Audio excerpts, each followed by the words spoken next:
Good afternoon. Today I'm going to be reviewing the Oris Aquis Date Upcycle. This watch is available from oris.ch for 2,100 Swiss francs, which equates to €1,900. The Aquis Date Upcycle is available in two case sizes, the 41.5mm version we're looking at here, or alternatively a 36.5mm version respectively.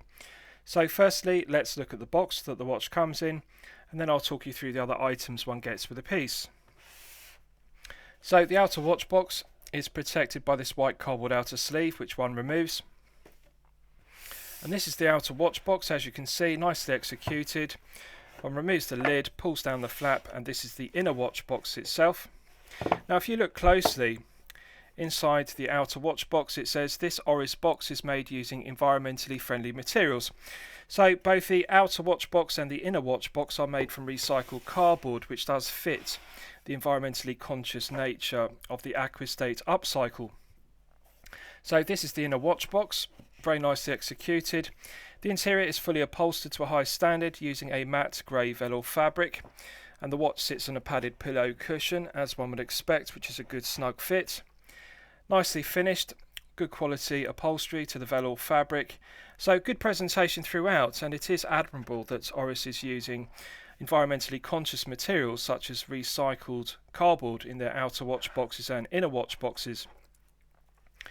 So with regards to the piece, this is a new release from Oris for 2021, the Aquis Date Upcycle, and as I've discussed, it's available in two versions, this 41.5mm or alternatively a 36.5mm version. So 41.5mm case diameter, it has a lug-to-lug measurement of 48mm, the thickness is 12.8mm including the dome sapphire crystal. The integrated lugs have a lug width of 23mm at their widest point, and the bracelet tapers from 23mm at the lugs down to the 2-button push clasp, which is signed to a high standard with Oris engraved. 2-button push triggers, good firm resistance, nice large chamfer machine to the edge of the 2-button push clasp, solid milled stainless steel interior, brush satin finish to the top side, underside and flanks. Now with regards to the clasp, one area that I dislike, criticism, is it only has 3 micro adjustment holes, as you can see. Personally, I think that Oris should upgrade this to 4 or 5 micro adjustment holes to improve its functionality. But the quality of the finishing, the luster is excellent throughout, so it is an aesthetically pleasing clasp. Ceramic bezel insert. The bezel itself is made from solid 316L grade stainless steel, flawless mirror polishing to the teeth, which have a gear tooth profile to them. Now with regards to the dial, this is the most interesting aspect of the Oris Aquis Date Upcycle edition. The dial is made from recycled PET plastic. So plastic waste material is collected from the oceans. It's then processed and upcycled into plastic granules, which are used in injection moulding to produce this unique dial. So every Upcycle edition dial is completely unique. The nature of using upcycled plastic granules in injection moulding is the colours mix, and therefore every dial is completely different. No two dials look the same. So it adds interest to the dial. Now with regards to the bezel, it's ceramic, and as you can see, nice grey finish to it. Let's test the bezel action. 120 click unidirectional bezel, as one would expect. Good firm resistance, nice loud audible clicks. No lateral side-to-side play whatsoever. No back play whatsoever, very tight bezel action. It feels similar to a Steinhardt Ocean 1 bezel action, or alternatively a Seiko Turtle or Seiko SKX 007 bezel action, if you're familiar with those. I like the firm resistance, nice heavy ratcheting clicks, and let's check the alignment. Perfect. The loom pip and triangle on the bezel insert align correctly with the 12 o'clock index on the dial. So no lateral side-to-side play, no back play, and perfect alignment. A very well executed bezel, and I like the firm resistance of it. Clear AR coating on the underside of the dome sapphire crystal does a good job of reducing the glare and the highly reflective nature of the silver applied indices and the silver hands. The legibility is excellent. The silver applied indices do contrast very well with the plastic upcycled dial. Now, Oris deserve full credit for being environmentally conscious and using recycled PET plastic from ocean waste material in their dials. And also, it is innovative in that it does make a very unusual dial design. It makes a refreshing change from using metal dials which are painted and lacquered, or alternatively using ceramic, which are the other popular choices. Now, is it aesthetically pleasing? Well, that's subjective. Personally, I dislike it. I prefer monochrome dials. I prefer dials to be plain black, for example, either matte or glossy finish, but black regardless. I don't like multicoloured dials, and the problem with using PET plastic that is recycled is that the dial colours mix, they aren't monochrome. So I dislike that aspect of the dial. I think it looks too busy and cluttered with the multicolours, but however, as I've said, this is subjective. Some collectors might like the fact that their watch has a unique dial. With regards to the rest of the specification, 300 meters water resistance, and the crown is knurled finish, signed to a high standard with the Oris logo, matte blasted effect to the background. So let's test the crown action. Silky smooth. The Sellita SW200-1, Oris call it the caliber 733, but it's based upon the SW200-1. It has a characteristic pop. When one unscrews the crown, it naturally pops out. The winding stem pops out of the movement with a spring-loaded action, so very satisfying. In the first position, it's the manual wind position, and one can manually wind the movement to its maximum 40 hours, and one can feel the tension in the mainspring gradually building up. Very satisfying to use. The caliber 733 is effectively just a SW200-1 with Oris's red rotor added to it, so it's a reliable, well-proven workhorse movement. First click position is the quick set date complication position, and if you look closely at the date complication, rotating the crown clockwise advances the date complication using the quick set, so it works as one would expect. Pulling it out to the final position hacks the movement, and as you can see, I have now hacked the second hand. I've stopped it dead, and this is the time setting position. Absolutely silky smooth in both directions, clockwise and anti-clockwise, so it's a pleasure to set the time. Pushing it back in, it's got a nice positive click, and that restarts the movement. So I'll just test screwing it back down. Immediate pickup, it's got an outstanding crown action. Silky smooth thread action, good interface between the internal thread of the solid stainless steel crown and the external thread of the crown tube. So Oris deserve full credit because this is a very well executed crown which provides an effective hermetic seal to 300 meters, as does the screw down exhibition case back, as you can see. Solid stainless steel exterior to the case back. The centre section is glazed with sapphire crystal, brushed concentric satin finishing to it, and I like the drilled holes, as you can see, for the screw down case back. It's engraved to a high standard with the specification. Now, as I've discussed, the caliber 733 movement is really just a Sellita SW200-1 with a red Oris rotor added. So undecorated movements with the exception to the red Oris rotor. But having said that, it is nice to have an exhibition case back to display the movement. It's nice to see it running, and I really think that this is the biggest disappointment of the watch. At €1,900, this is a mid-tier piece, and really it is wholly unacceptable to be using a Sellita SW200-1 at this price point. Yes, it is perfectly acceptable to use an SW200-1 with a low tier piece such as a Steinhardt Ocean 1, which only costs €450. The SW200-1 is equal in quality to an ETA 2824-2. Effectively, the Sellita SW200-1 is a clone of the ETA 2824-2. The only difference is it has an extra jewel added to give it 26 jewels. The ETA 2824-2 only has 25 jewels, but the architecture of the movements are identical. At this price point, at €1,900, I would like to see a higher grade of movement. And by higher grade, I mean either the Sellita SW330-1, alternatively an ETA 2893-2. Both of those choices are higher grade. They are higher quality, higher build quality, more accurate, and better finish. They have pelage finishing on the bridges, and really I think it is unacceptable. This SW200-1, which the caliber 733 is based upon, is the standard version, and just to clarify, Salita and ETA movements have 5 grades. Standard grade, which is the base, then they have a lab all grade, then they have chronometer grade, and then they have top grade. So this is the base version of those grades, the standard grade. There's no pelage finishing on the bridges to the movement as per the lab all grade, which is used in the Steinhardt Ocean 1. So big disappointment, and I really think that it's time for Oris to upgrade the movement used in the Aquis date to an SW330-1 or an ETA 2893-2. So I'll give you a wrist shot and you can see how it fits on my 8-inch wrist. Now I haven't sized the bracelet, I've simply taken the watch out of the watch box, and as you can see I'm pleased to report it fits my 8-inch wrist with no problem whatsoever.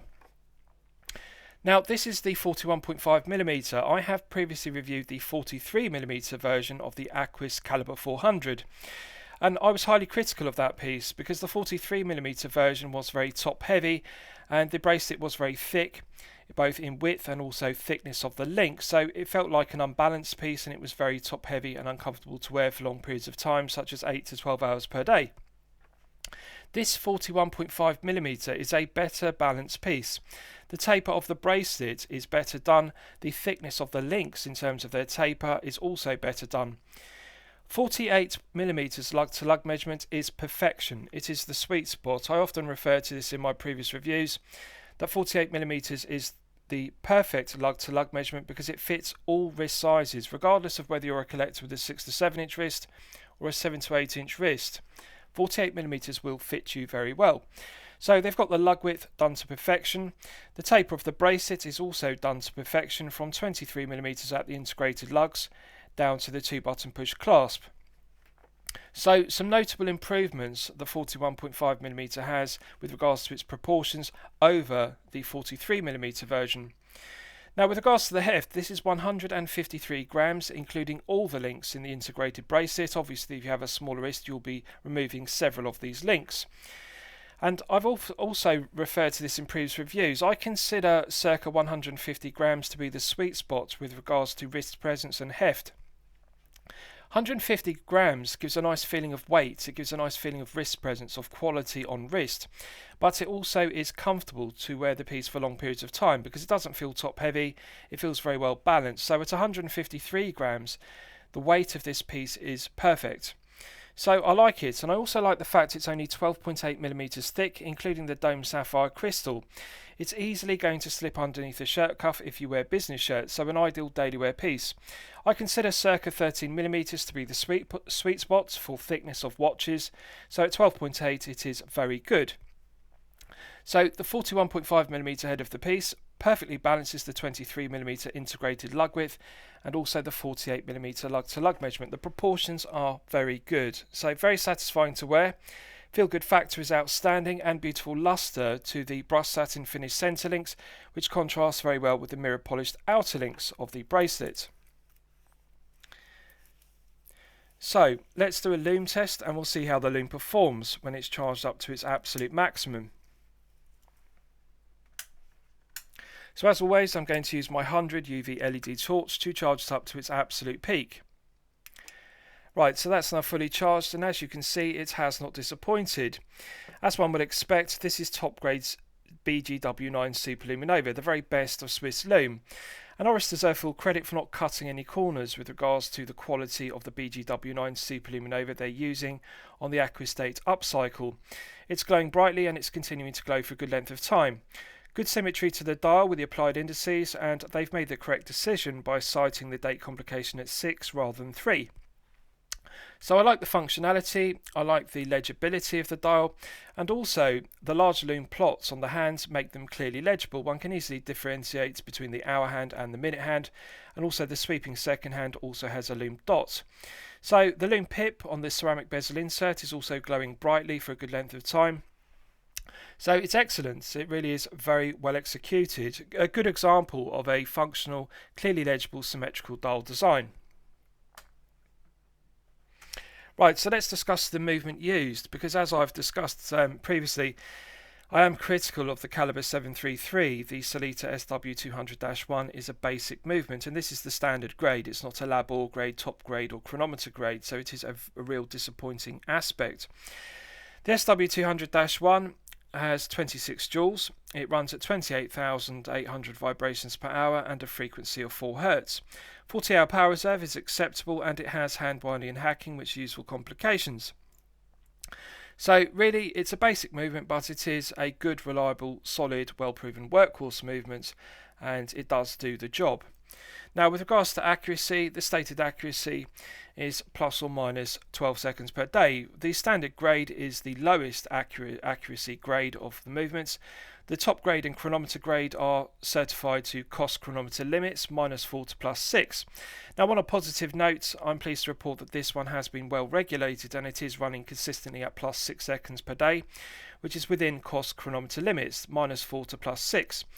So although it is the standard grade rather than a lab grade or top grade or chronometer grade, which are more accurate, they're regulated in 6 positions, this standard grade, the caliber 733, is regulated well, and +6 seconds is acceptable at this price point. So lastly, I'll summarise the piece. What do I think of it overall? Well, when I'm considering reviewing a watch on my channel, the watch should meet 2 criteria. It should be both excellent quality and excellent value at the respective price point. So I would describe the quality as being excellent because the case finishing is outstanding. Beautiful luster to the flanks of the case, and also the quality of the bracelet finishing is excellent. Nice luster to the centre links, which are brushed satin finish, and mirror polishing to the tops of the lugs complements the mirror polishing to the outer links. But however, the clasp is disappointing, the 3 micro adjustment holes are a disappointment, and also there is no ratcheting mechanism or glide lock style mechanism. As you can see, all we have is a diver's extension link, which does work well. It does click in and out of the body of the clasp to a satisfactory standard, but there is no micro adjustment other than those 3 holes, which is insufficient. So that is a disappointment. So I would describe the quality as excellent based upon the build quality, the quality control, and the case finishing, bezel finishing, and case back finishing throughout. With regards to value, I'm going to say it's poor value. It's unacceptable to use a Sellita SW200-1 and simply just put a red rotor on it and call it the caliber 733. This is €1,900. This isn't a €450 Steinhardt Ocean 139. The Steinhardt Ocean 139 is an excellent watch, and using the SW200-1 is perfectly acceptable at €450. It's the correct choice for that price point. But at €1,900, it is wholly unacceptable to use such a basic movement. It has to have an SW330-1 or alternatively an ETA 2893-2 to be acceptable at €1,900. So very disappointing movement. I would describe this Aquis date Upcycle as being an excellent watch with a poor movement. And I don't mean the SW200-1 is poor, it is a good movement. But it's disappointing specification. It's a low grade of movement to have in a €1,900 watch, so it really needs upgrading. Now I appreciate that Oris are in a difficult position because they have launched the caliber 400, which is an outstanding movement. Naturally, that is at a much higher price point within the mid-tier, so they have priced that correctly for the specification of being an in-house movement with a 5-day power reserve. But the problem is, that now makes this caliber 733 powered Aquis date Upcycle poor specification, poor value, because the SW200-1 was acceptable prior to the caliber 400 being introduced, but now it's shown up effectively by the caliber 400's 5-day power reserve. 40 hours isn't impressive either. Really, it does need something better. So I would say to you that the quality is excellent, but the value is poor, and that's something to consider. So really, this watch is for an environmentalist, someone that the upcycled plastic dial appeals to, and also the use of upcycled watch box and outer watch box, recycled cardboard. Yes, it is environmentally conscious, and yes, it does make that statement. It is admirable that Oris is using recycled materials both in the watch and the watch box. That is a good thing to do. So it's a watch for environmentalists, but really I think that the movement is a real letdown at €1,900. So unfortunately I'm going to say this is a disappointing piece, and for that reason I cannot recommend it to you for your consideration. I hope you've enjoyed my review of the Oris Aquis date Upcycle. Please feel free to post your own comments below the video. Thank you very much.